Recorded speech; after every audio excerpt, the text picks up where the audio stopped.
રાજકોટમાં ધાર્મિક કાર્યક્રમમાં મોટી દુર્ઘટના ટળી। રેસકોર્સ ગ્રાઉન્ડમાં ચાલી રહેલા કાર્યક્રમમાં વીઆઈપી ડોમમાં આગ લાગવાની ઘટના બની। ફાયર શો દરમિયાન આગ લાગી હોવાની પ્રાથમિક જાણકારી સામે આવી છે, તો આગની ઘટનામાં કોઈ જાનહાનિના સમાચાર નથી। સંવાદદાતા રવિ મોટવાણી ફોન લાઈન પર જોડાઈ ગયા છે। જી રવિ, આગની ઘટના બની હતી, શું વિગત?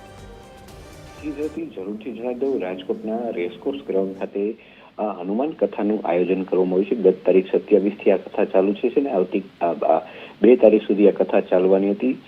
31 ડિસેમ્બરના રોજ ત્યાં હનુમાન કેક કાપી અને ઉજવણી કરવાની વાત હતી, પરંતુ કમોસમી વરસાદ પડવાને લીધે તે કાર્યક્રમ 31 ડિસેમ્બરના રોજ મોકૂફ રહ્યો હતો અને ગઈકાલે આ કેક ઉજવણી કરવાની હતી અને સાથે સાથે આતિશબાજી પણ કરવાની હતી। ત્યારે ક્યાંક ને ક્યાંક આતિશબાજી દરમિયાન એક વીઆઈપી ડોમ છે ત્યાં કોઈ કારણોસર આગ લાગી હતી અને આગ લાગવાના કારણે થોડા સમય માટે અફરાતફરી મચી હતી અને પરંતુ ત્યાંના આયોજકો દ્વારા તુરંત જ લોકોને ત્યાંથી બહાર કાઢી નાખવામાં આવ્યા હતા અને આગ પર પણ કાબુ મેળવવામાં આવ્યો। સારી બાબત એ રહી કે કોઈ જાનહાનિ નથી થઈ, પરંતુ આગ લાગવાને લીધે થોડી વાર માટે મોટી દુર્ઘટના છે તે થવાની સંભાવના હતી, પરંતુ સહેજમાં તે ટળી ચૂકી છે। જી રવિ, વિગત બદલ આપનો આભાર।